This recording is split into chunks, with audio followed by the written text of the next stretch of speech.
কুকুরের জন্য যদি ব্যাংক হতো তাহলে হাড় কত থাকতো? হ্যাঁ, কুকুরের জন্য যদি ব্যাংক হতো তাহলে হাড় কত থাকতো? সবাই জানে আল্লাহ খেতে দেবে, খালি আপনি জানেন না আর আমি জানি না যে ব্যাংক করেছি, খালি ব্যাংকের বই আর ব্যাংকের বই আর টাকা। আল্লাহ পাল্লাওয়ালা। শুধু তাই নয়, এবার চলেন, আমার রব বলছে একবার পৃথিবীতে তাকিয়ে দেখ, তোরা কয়জনকে চিনিস আর কয়জনের খাবারের ব্যবস্থা করিস। আমি বিশ্ব সকলকে জানি, আমি পিপলিকার খাবারের ব্যবস্থা করি।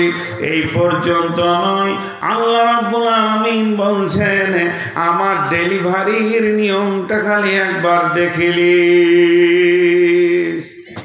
আপনাদের দিকে দর্জি আছে? দর্জি কাপড় কাটা আছে? কি বলেন আপনারা ওদেরকে? টেলার। তো জীবনে এদের মতো মিথ্যা কথা পৃথিবীতে কেউ বলে না। পরশু দিয়ে দেবো চাচা, কত পরশু যে পার হবে। একজনা হন্তদন্ত করে ফুল প্যান্ট কাটতে দিয়েছে, জানুয়ারি মাসে 1 তারিখে দিয়েছে, 27 তারিখে শালার বিয়ে। বলছি তুই 25 তারিখে নিয়ে চলে যাবি, বলে দিলে 25 তারিখে গিয়েছে। বলছে খালি বোতাম কটা লাগানো হয়নি, তার মানে কাটেনি এখনো। এত বেইমান। আচ্ছা, কোনো টেলার্স থাকলে মাফ করবে, রাগ করিয়েন না। এরপরে ও বিয়ের দিন সকালে গিয়েছে, বলছে আপনি আসেন আমি আয়রন করছি, এখনও কাটে নাই। বিকালবেলায় যখন যাচ্ছে যে কাল তো বরযাত্রী যাবো, বলছি ওর খালা মরে গেছে, 3 দিন থাকবে না। সেই পুরনো কাপড়েই শালার বিয়ে হলো। এমন করে এরা। এদের ডেলিভারি ডেট ঠিক থাকে? জোরে বলেন ঠিক থাকে? কিন্তু আমার রব বলছেন যে আমার ডেট কোনোদিন পৃথিবীর কেউ আমার মতো পারবে না। এবার বলেন, একটা হিরো হোন্ডা গাড়ি, একটা টিভিএস গাড়ি, একটা বাজাজের গাড়ি, আর একটা আপনার কিনা ইয়াম্মার গাড়ি, আর একটা আর কিশোর গাড়ি, এইরকম করে 10খানা গাড়িকে একসঙ্গে খুলে দেন। 10টা মিস্ত্রিতে কাজ করছে, একজন ইঞ্জিনিয়ার কন্ট্রোল করছেন। এবার বলছে এটাতে এইটা লাগা, এটাতে এইটা লাগা। আবার কিছুক্ষণ পর ভুলে গেছে 10টা গাড়ির নাশ খুলে দিলে 10টা কেন 5খানা গাড়িকে খুলে দিলে একটা ইঞ্জিনিয়ারের ক্ষমতা নাই, মনে রাখি। কিন্তু আমার রবের গ্যারেজ সারা পৃথিবীর বুকে চলছে। আজকের রাত্রিতে যতগুলি মেয়ের পেটে বাচ্চা আছে, কারো পরিপূর্ণ হয়ে গেছে, কারো নখ ফিটিং হচ্ছে, কারো হাড় ফিটিং হচ্ছে, কারো কিডনি আঁতুড়ে ফিটিং চলছে, কারো চোখ লাগানো হচ্ছে, চোখের ভিতরে তারা, তারার ভিতরে মণি লাগানো হচ্ছে। এটা মেয়ে ছেলে, এটা বেটা ছেলে। এটা মেয়ে ছেলের পাঁচ দাও, হাত পায়ের পাঁচগুলো আমার রব মেয়ে ছেলে লাগাচ্ছেন তার ফেরেশতাদেরকে দিয়ে। মাথার চুলগুলো কেমন হবে, পাটা কেমন হবে। একটা মেয়ের পেটে নয়, পৃথিবীর বুকে কোটি মেয়ের পেটে বাচ্চা রয়েছে। আবার একসঙ্গে নয়, কোনোটা 4 মাসের, কোনোটা 6 মাসের। এটা আজকের কি কাজ, ওটা কালকের কি কাজ। এটা ডেলিভারি হবে আগামীকাল। এইভাবে সমস্ত গ্যারেজ শুধু মানুষের পেটে নয়, এইভাবে ঘোড়ার পেটে, এইভাবে গাধার পেটে, এইভাবে বাঁদরের পেটে, এইভাবে শৃগালের পেটে, ছাগল ভেড়া দুম্বা উটের পেটে চলছে। শুধু তাই নয়, মাছের যত ডিম আছে তাদেরও চলছে। এটা বোয়াল, এটা শোল, এটা কাতল, এটা রুই, এটা বিরিক। অমনি পাখির পেটে চলছে, তাদের ডিমের ভিতরে এটা টিয়া, এটা লাল ঠোঁট দাও। দোয়েলটা কাকটা কালো ঠোঁট দাও, পাটা হবে কালো, টিয়ার পাছাটা হবে কালো, আর এই বাকিটা হবে সবুজ, দোয়েলের পাছা হবে লাল। এইভাবে আল্লাহ তাবারাক ওয়া তাআলা সাপের ডিমে এইভাবে এইভাবে সমস্ত মাছে, ছাগলে। শুধু তাই নয়, জমির ভিতরে যত ফসল চাষিরা দিয়েছে, এটা ধান, ধানের রিটার্ন হবে, এটা গম, গমের রিটার্ন হবে, এটা কপি হবে, এটা মরিচ হবে। আমার রব সমস্ত গ্যারেজকে একসঙ্গে কন্ট্রোল করছে এবং ঠিক টাইমে ডেলিভারি দিচ্ছে। যদি একবার বলতো ধানটা এবছর 3 মাসের লেট চলবে, সূর্য উঠবে না, লেট চলবে, তাহলে পৃথিবীর মানুষ বেঁচে থাকতে পারতো না। তো আমার রব বলেছেন আলহামদুলিল্লাহি রাব্বিল আলামিন, সমস্ত প্রশংসা ওই রবের যে সারা বিশ্বকে একসঙ্গে কন্ট্রোল করে। বুঝাতে পারলাম? আমি বয়ান করছি আর এখানে যে কটাই লোক বসে আছে, কার দিলে কি চলছে না চলছে যিনি খবর রাখেন তিনি কে? আল্লাহ। তাহলে একসঙ্গে এতগুলোকে তিনি কন্ট্রোল করতে পারেন আর আমরা সামান্য কন্ট্রোল করতে পারি না। তিনি হলেন প্রশংসার মূল একদম অধিকারী, তিনি হলেন রব্বিল আলামিন। এরপরে চলেন আর রহমানির রহিম। রহমান মানে দয়ালু মেহেরবান, রহিম মানেও দয়ালু মেহেরবান। আর একবার বলছে রহমান মানে দয়ালু মেহেরবান, রহিম মানেও দয়ালু মেহেরবান। শেষবারের মতো বলছে রহমান মানে দয়ালু মেহেরবান, রহিম মানেও দয়ালু মেহেরবান। তবে দুইটা আনলেন কেন? আর রহমান আনলি তো হয়ে যেত, আর রহিম আনলি তো হয়ে যেত। তো দুইটি আনার কারণ হচ্ছে আমাদের দুইটি জগৎ, আর রহমান বিদ্দুনিয়া আর রহিম বিল আখিরা। আল্লাহ দুনিয়ার জন্য রহমান আর আখিরাতের জন্য রহিম। দুনিয়াতে তিনি রহিম হবেন না আর আখিরাতে তিনি রহমান থাকবেন না। পার্থক্যটা কোথায়? রহমান মানে সবারই প্রতি তিনি মেহেরবান। আমাকে, চোরকে, লম্পটকে, দাগাবাজকে, বেঈমানকে, জুয়ারিকে, মাতালকে, ইমানদারকে, নামাজিকে, পরেজগারকে সবাইকে খেতে দেন কে? জোরে বলেন কে? তো একবার যদি বলা হতো যে আল্লাহ যে কটা তোমার বিরুদ্ধে ওদেরকে খেতে দিও না, ওদেরকে খেতে দিও না যে তোমাকে মানে না, তাহলে দু তিনটে জিনিস রাখতে হতো না, জাহান্নাম থাকার দরকার ছিল না, কারণ দুনিয়াতেই তো শাস্তি হয়ে গেছে। তারপরে আর হিসাবের দিনটাও রাখার দরকার নাই। আপনি আমি বলবো ওইটা হলেই ভালো হতো, ভেজালটা থাকতো না। কিন্তু না, আল্লাহ রহমান, মওতের আগে পর্যন্ত তাকিয়ে আছে যদি মাফ করে তো মাফ, ও যদি আমার কাছে ক্ষমা চাই তো আমি মাফ করে দিব। জি, কত বড় তিনি মেহেরবান। ইসরায়েলি ঘটনা বলছি আপনাদেরকে। এই যে ইজরাইল বলছে, ইজরাইল না ইসরাইল, তো ইসরাইল বানি ইসরাইল বলা হয় ইয়াকুব আলাইহিস সালামের ছেলেদেরকে। ওনার ইয়াকুব নবীর নাম হচ্ছে ইসরাইল নবী। তো ইসরায়েলি ঘটনাগুলো জাল, জয়ীফ, দুর্বল, অনেক রকম বর্তমান বড় বড় যারা আলিম, বড় বড় সার্চিং করে যারা মদিনা ভার্সিটি থেকে আর কোথাও ভার্সিটি থেকে, রিয়াদ ভার্সিটি থেকে যারা পাশ করে আসছে, এরাই অরিজিনালটা বলছে। খবরদার ভাববেন না যে এরা আবার নিত্য নতুন বলছে। যদি বড় আলেমে কিছু বলেন তো ওটা সঙ্গে সঙ্গে চেঞ্জ করে নেবেন, কিয়ামতের দিনে জবাব দেয় তা উনি দেবেন। ওই জন্যে বড় বড় সার্চিং চলছে। যদিও ইসরায়েলি ঘটনা আপনাদেরকে আমি শোনাচ্ছি, এর ভিতরে একটু জ্ঞান নেওয়ার জন্যে। এর মধ্যে ফতোয়া নাই যে আপনার ইবাদতের কোনো ক্ষতি হয়ে যাবে। ওই মুসা আলাইহিস সালামের ঘটনা। নবী মুসা আল্লাহকে বলছে, আল্লাহ একদিন আমি দুনিয়াটা চালাই। জি, একদিন আমি দুনিয়াটা চালাই। ওর আজিব আজিব প্রশ্ন। আল্লাহ আপনি ঘুমান না? এগুলো ছিল প্রশ্ন। আল্লাহ পৃথিবীতে সুখ রাখো, দুঃখটা রাখিও না, সুস্থ রাখো, অসুস্থতা রাখিও না। দোয়া করতে গিয়েছে, আল্লাহ বলেছে হাত নামা, এটা দুনিয়ার দোয়া নয়। তো উনি আল্লাহর সঙ্গে কথা বলতেন আর আল্লাহর সঙ্গে বেতাকাল্লুফি করে ফেলতেন, তো আল্লাহ ওনাকে মাফ করতেন। তিনি মুসা কালিমুল্লাহ ছিলেন। কথা যে বলে তারই ভুল হয়। আমি এখন ভ্যাড় ভ্যাড় ভ্যাড় ভ্যাড় করে বকছি, ভুল হয় তা আমারই হবে, যারা চুপ করে বসে আছে এদের হবে না। তো বিদায়ী মুসা আলাইহিস সালাম বলছে, আল্লাহ আমি একদিন। তা আল্লাহ বলছে ঠিক আছে, কালকে তুই চালাবি। কিন্তু ছেড়ে দিয়েছে কি? ওকে রাজ্য ছাড়েনি, শুধু বলেছে মাত্র। নবী মুসা সকালবেলায় উঠে দেখছে, তা আমি তো খুব পাওয়ারফুল মানুষ, সারা দুনিয়া আজকে আমার হুকুমে চলবে। তো ফেরাউনের ঘরের বাবুর্চি হঠাৎ কাঠ নাই, কাঠ আনার জন্য বাজারের দিকে যাচ্ছে, হাটের দিকে। আর এক গরিব মানুষ ভোরবেলায় খেতে না পেয়ে, সন্ধ্যায় খায়নি গরিব মানুষ, ভোরবেলায় কিছু জঙ্গল থেকে কাঠ নিয়ে সেও বাজারের দিকে যাচ্ছে। তো বাজার ঢোকার আগেই দুজনার দেখা, বলছে ওই কাঠ দে। তো কাঠওয়ালা মনে মনে ভাবছে সকাল সকাল খরিদ্দার পেয়ে গেলাম, যাক আলহামদুলিল্লাহ, রুজি রুটির একটা ব্যবস্থা হয়ে গেল। কাঠটা ওকে দিলে, বলছে ভাই পয়সা দাও। তখন উত্তরে বলছে আমি কে জানিস? কে জানিস মানে ও ফেরাউনের বাবুর্চি।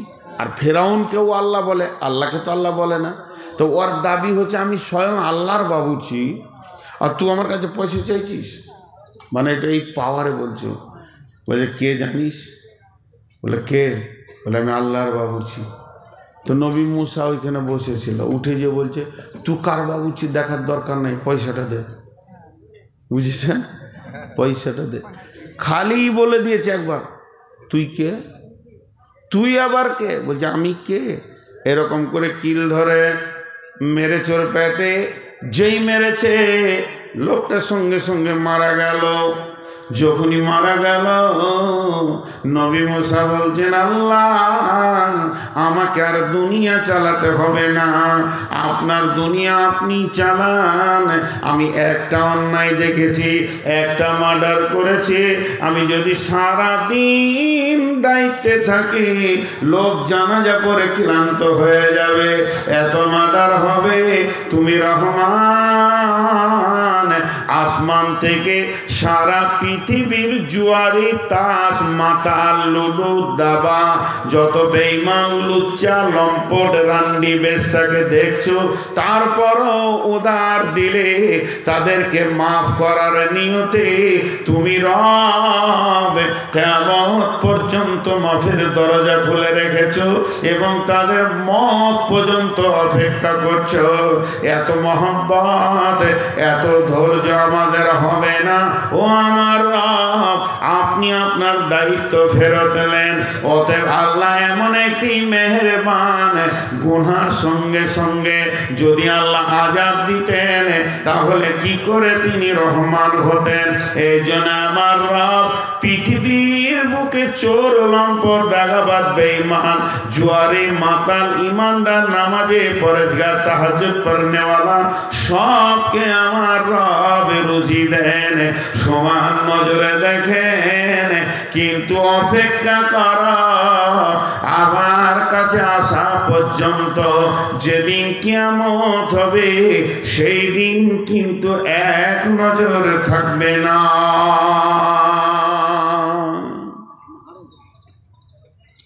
জি, সেই দিন এক নজর থাকবে না। সূরা আনফালের মধ্যে আছে ওয়ারিজকুন কারিম। এর উপর আমার একটা 2 মিনিটের তফসির আছে, দেখবেন 2-3 মিনিটের। রিজকুন কারিম কাকে বলা হয়? সম্মানী রুজি। ইমানদারের জমিতে যতটা গম ধান চাল, বেঈমানের জমিতেও অতটাই গম অতটাই আলু। ইমানদারের জমিতে যতটা ফলন, একটা আল্লাহকে মানে না তার জমিতে অতটা ফলন। মূর্তি পূজকের জমিতে যতটা ধান পাট, যে আল্লাহকে মানে তার জমিতে অতটা ধান পাট। একটা যদি নামাজি পরেজগার আল্লাহওয়ালা আল্লাহ ভীরু মাছ মাংস ডিম দুধ আলু পেঁয়াজ খায়, যে সারটা পায়, যে আল্লাহকে কোনোদিন মানে না, সেও একই সার পায়। অথচ আল্লাহ বলছেন মুমিন রে তোদের জন্য রয়েছে রিজকুন কারীম। এটা সহজ উদাহরণ দিব, একটা উদাহরণে বুঝে নেবেন দুনিয়ার আখেরাতটা কেমন।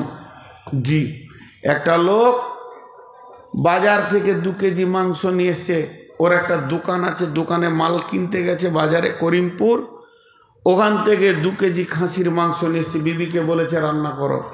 বিবি ভালো করে রান্না করে একদম কাঠে গরম করে রেখেছে, গান গান করে কাঠ জ্বলছে আর গরম হাঁড়িতে আছে।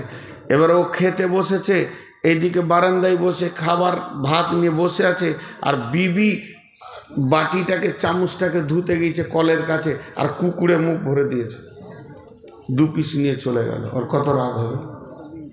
গোটা হাঁড়িটা আর খাওয়া হলো না, ফেলে দিলে, শেষ। কুকুরে মুখ দিয়েছে, তোর রাগ আর মিটছে না। বৈকাল বেলায় যখনই দোকানটা খুলেছে তো দেখছে কুকুরটা দোকানেই বসে আছে। যাকে দেখতে না পারি তার চলন বেকার, তার সঙ্গে সদাই দেখা। তখনও বসে আছি, সঙ্গে সঙ্গে দোকানের খিলটা হুঁড়কাটা, 3 জামের বাটাম, 2.5 তিনের বাটামটা রেডি করলো। একটা ব্রিটানিয়া কোম্পানির দামি 100-150 টাকার দামের রুটিকে বের করলো, আর রুটিটাকে কুকুরটাকে দেওয়ার জন্যে। তখন ছোট ছেলেটা এসে বলছে, আব্বা আমি রুটি নিব। একই রুটি 2 ভাগ করে অর্ধেক ছেলেকে দিল, অর্ধেক কুত্তাকে দিল। এখন আপনারা বলেন ছেলেটা কুত্তা না কুত্তাটা ছেলে? কারণ একই রুটি, একই কোম্পানি, একই স্বাদ, একই লেভেল, একই দাম, একই বেকারি, একই ফ্যাক্টরিতে তৈরি, কিন্তু নিয়তটা আলাদা। ছেলেটাকে দিয়েছে মহব্বতের ভিতর থেকে, আর কুত্তাটাকে দিচ্ছে কেন? রুটি খেতে আয়, বাটাম ধরে রেখেছি, 2 কেজি খাসির মাংস সুদ আসল সব বুঝে নিব। এটা হলো নিয়ত। আল্লাহ তাবারক ওয়া তাআলা সারা বেঈমানদেরকে পৃথিবীতে সুখ দিচ্ছে কেন? যে একবার কিয়ামতের মাঠে এসে দেখ, সুদে আসলে বুঝিয়ে দেব। আমার খাবে, আমার চলবে ফিরবে, আর আমার বিরুদ্ধে কথা বলবে, আর ইমানদারদেরকে রুচি দেয় ওই ছেলেটার মতো। অতএব সারা বিশ্বকে যিনি বর্তমান পালনেওয়ালা, যিনি আগামীতেও পালনেওয়ালা, যিনি পেলে আসছেন, তিনি হলেন সমস্ত ক্ষমতার মালিক, তিনি হলেন আর রহমান। সে আল্লাহ হচ্ছে মেহেরবান।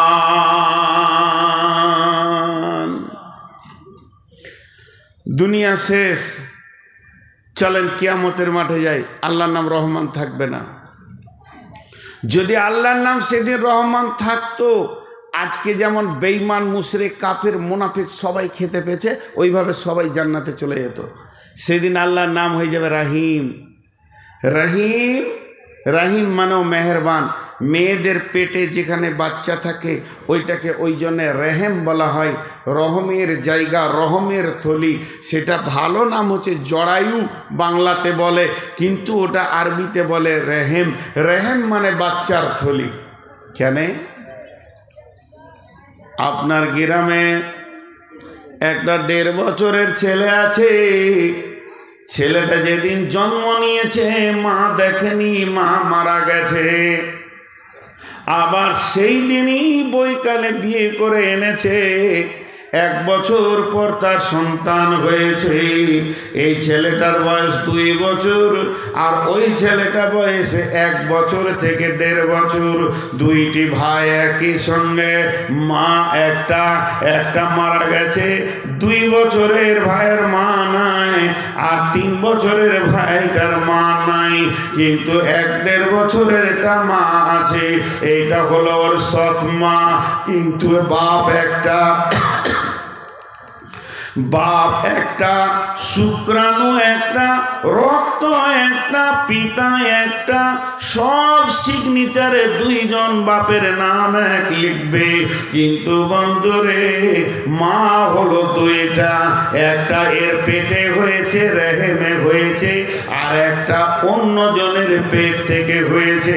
তো ওই মাটার দিকে তাকিয়ে দেখবেন, নিজের ছেলেকে যত্ন করবে, আর সতীনের ছেলেটা মনে হবে কুকুরের বাচ্চা, রাস্তায় ঘুরে বেড়াচ্ছে, গায়ে তেল নাই, কাপড় নাই, শীতের মতো দিনে থরথর করে কাঁপবে, হাত পায়ে ময়লা থাকবে, নাকে পোঁটাটা পরিষ্কার করার মতো কেউ থাকবে না। কারণ একটাই, ওর পেটের যেটা ডেলিভারি, বাপ এক হতে পারে, ওর প্রতি যে মহব্বতটাও দেখায়, আর একটার প্রতি সেই মহব্বত মহব্বত দেখান না। তো আমার রব বলছেন কঠিন কিয়ামতের দিনে যারা আমার কোরআনের জিন্দেগি তৈরি করে কোরআনের ভিতর থেকে কিয়ামতে আসবে, তাদের প্রতি আমার রহমতের অগাধ থাকবে। তাদের কষ্ট দেখতে পারবো না, তাদেরকে জাহান্নামে দিব না। কিন্তু যারা আমার দিনের বাইরে থেকে আসবে, দিন মানবে না, আমাকে সাজদা করেনি, মুনাফিকি করেছে, মুশরিকি করেছে, কঠিন কিয়ামতের দিনে তাদের উপরে আমার রবের কোনো মায়া থাকবে না। সেই দিন আল্লাহ রাহিম হয়ে যাবেন, খালি ইমানদারদের উপরে মহব্বত দেখাবে, বেঈমানদের উপরে কোনো মহব্বত থাকবে না। তাহলে আলহামদুলিল্লাহি রাব্বিল আলামিন আর রহমানির রহিম, দুইটা আয়াত হয়ে গেল। মালিকি ইয়াউমিদ্দিন, ওই ঘরটা দিলাম তো ছেলেগুলো খুব মারামারি বেয়াদবি, তখন থেকে লাথালাথি লাফালাফি, এত বেয়াদব, বড় বড় ছেলে, তার বেয়াদবি এক সেকেন্ড কমছে না। আর আমার চোখ খেলে ওই দিকে যেছে, আর আমি ওসব দেখতে পারি না। আর যে দেখতে পারবে না তার চোখেই পড়বে খালি, ই লাঠি না ওকে মারছে, উ লাঠি না একে মারছে, লাট মারছে, এতটুকু বাচ্চা ছেলে হয়তো সহ্য হবে। আবার যদি এখন থাপ্পড় মারে তো ওর বাপ চলে আসবে লাঠি নিয়ে কালকে, যে আমার ছেলেকে মেরেছে। এত বেয়াদব সব। আল্লাহ তাবারাক ওয়া তাআলা বলছেন মালিকি ইয়াউমিদ্দিন, কিয়ামতের মালিক কে? তিনজন বলেছে, আর কেউ বলেনি। এদেরকে জাড়ে ধরেছে, বুঝাইলে বুঝে না, তারে বুঝাই কে? না বুঝে যে হু হু করে ভূতে ধরেছে, লিখে দিল ফসি মুন্সি নিজেরও হাতেতে, সুখে খেতে ভূতে কিলাই আওরাতের জাতেতে। মেয়েদেরকে যত সুখ দেবেন তত হাসপাতাল নিয়ে যাবে, প্রতিদিন ইট বানা করেন, ঠিক থাকবে, কোনো রোগই থাকবে না। 1000 করে ইট বাড়িতে রাখবেন, সকালে ওইখানে দে, বিকালে এইখানে দে, ভেজাল চুকে গেল, রোগ আর হবে না। জিবি তো আল্লাহ তাবারাক ওয়া তাআলা বলতেন মালিকি ইয়াউমিদ্দিন, কঠিন কিয়ামতের দিনের মালিক কে? বড় পীর, ছোট পীর, মেজো পীর, কেউ মালিক হবে না। তাই যদি হতো, এমন কি বিশ্ব নবীকেও পর্যন্ত সেদিন মালিকানা ছাড়া হবে না। কি আছে কোরআনে? আল্লাহু লা ইলাহা ইল্লাহু আল হাইয়ুল কাইয়্যুম লা তাখুযুহু সিনাতুন ওয়া লা নাওম লাহু মা ফিস সামাওয়াতি ওয়া মা ফিল আরদি মান দাল্লাযী ইয়াশফাউ মান দাল্লাযী ইয়াশফাউ মান দাল্লাযী ইয়াশফাউ ইল্লা বিইذনি। কে এমন আছে যে সেই দিন সুপারিশ করবে? আমার বাপকে বাঁচাও, ভাইকে বাঁচাও, বন্ধুকে বাঁচাও, বিবিকে বাঁচাও, স্বামীকে বাঁচাও, কিছুই চলবে না। যদিও নবীজি সেদিন সুপারিশ করেন, ইল্লা বিইذনি, আল্লাহর হুকুম ছাড়া নবীজি পর্যন্ত সুপারিশ করতে পারবেন না। অতএব আমার আল্লাহ বলছেন সেই দিনের একচ্ছত্র মালিক হলাম আল্লাহ, আমি আল্লাহ। আল্লাহ তাবারাক ওয়া তাআলা বলছেন সুম্মা তুরাদ্দুনা ইলা আলিমিল গায়বি।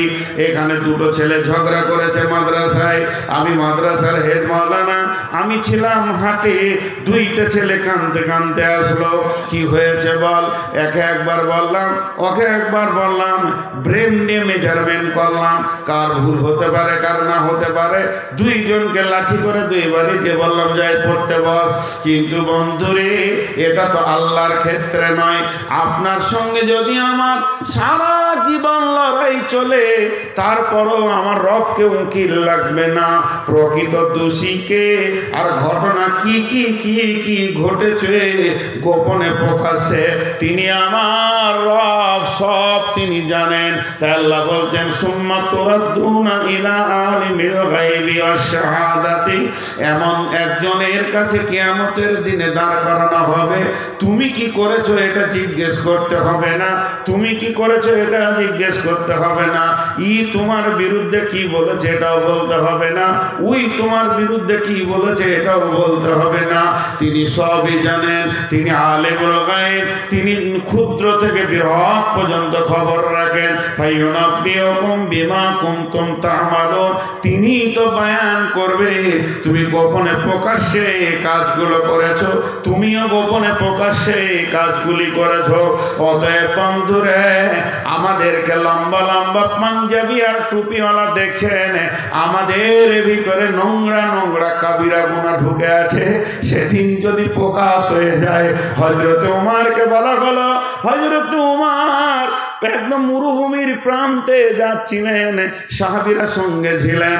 হযরত উমর বললেন, কে আছো গো, আমাকে একটা কোরআনের আয়াত শুনিয়ে দাও, আয়াতটা শুনে যেন আল্লাহর ভয় আমার দিলে আসে। সঙ্গে সঙ্গে আব্দুল্লাহ ইবনে মাসউদ বলছেন, ফামাইয়ামাল মিসকালা যাররাতিন খায়রান ইয়ারা ওয়া মাইয়ামাল মিসকালা যাররাতিন শাররান ইয়ারা। এমন একটা দিন আসবে রে, ক্ষুদ্র থেকে ক্ষুদ্র আর গুনাহ এবং নেকি প্রকাশ হয়ে যাবে, চোখের পানিতে থাকতে পারছি না। হে আমার মাবুদ, আমার গোপন গুনাহগুলো যদি কিয়ামতের দিনে প্রকাশ হয়ে যায়, আমি কেমন করে মুখ দেখাবো আন্তর্জাতিক বক্তা? আমি গোপন থেকে গোপনে কত নোংরা কাজ করেছি। হে মাবুদ, তুমি মাফ করে দাও, ক্ষমা করে দাও, কঠিন কিয়ামতের দিনে দেখাইও না, সেগুলো ডিলিট করে দাও। তাহলে আল্লাহ বলছেন, শোন, মালিক ইয়াউমিদ্দিন, সেই দিনের আমি একচ্ছত্রর মালিক, আমার মালিকানায় কোনো অংশীদার নাই।